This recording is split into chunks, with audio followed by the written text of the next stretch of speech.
ఏ గరీబోళ్ళ ఇల్లు అయితే నువ్వు గులగొడతా అంటున్నావో, ఏ మధ్యతరగతి ప్రజలకైతే నిద్ర లేకుండా చేస్తున్నావో, ఇలా మా రాజేంద్ర నగర్ నియోజకవర్గంలో 10,000 కుటుంబాలు, ఒకటి కాదు రెండు కాదు 10,000 కుటుంబాలు అంటే ఎంత, దగ్గర దగ్గర 40-50 వేల మంది ప్రజలు. అలా ఇలా కంటి మీద కునుకు లేదు. మొన్న మేము పాదయాత్ర చేసినాం ఒక 3-4 కిలోమీటర్లు. ప్రామిస్ చెప్తున్నా, చిన్న చిన్న పిల్లలు, ఒక చిన్న పిల్లగాడు వచ్చి అంకిల్ నా కిడ్నీ బ్యాంక్ తీసుకో, రేవంత్ రెడ్డికి ఇయ్యు, ఈ పైసలు తీసుకొని జర మా ఇల్లు ఇడిచిపెట్టమను అన్నాడు. నేను ఉత్తరం చెప్తలేను, ఆ పిల్లగాడు వచ్చి నా చేతిలో పెట్టి చెప్పిండు, సారీగా అంకుల్ నాకు కిడ్నీ బ్యాంక్ తీసుకో, ఈ పైసలు రేవంత్ రెడ్డికి ఇయ్యు, మరి ఆయనకు చెప్పు మా ఇల్లు గులగొట్టద్దని చెప్పు అంటుండు. ఒక ఇల్లు అనేది సెంటిమెంటు.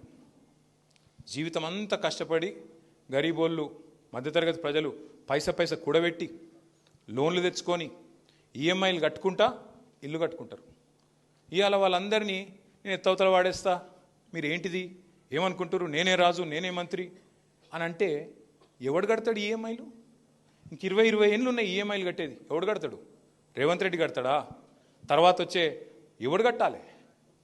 అంటే ఇంత అన్యాయంగా, ఇంత నిర్దాక్షిణ్యంగా, దయ లేకుండా, ఇంత హీనాతిహీనంగా ఒక ముఖ్యమంత్రి, ఒక ప్రభుత్వం వ్యవహారం చేయవచ్చునా?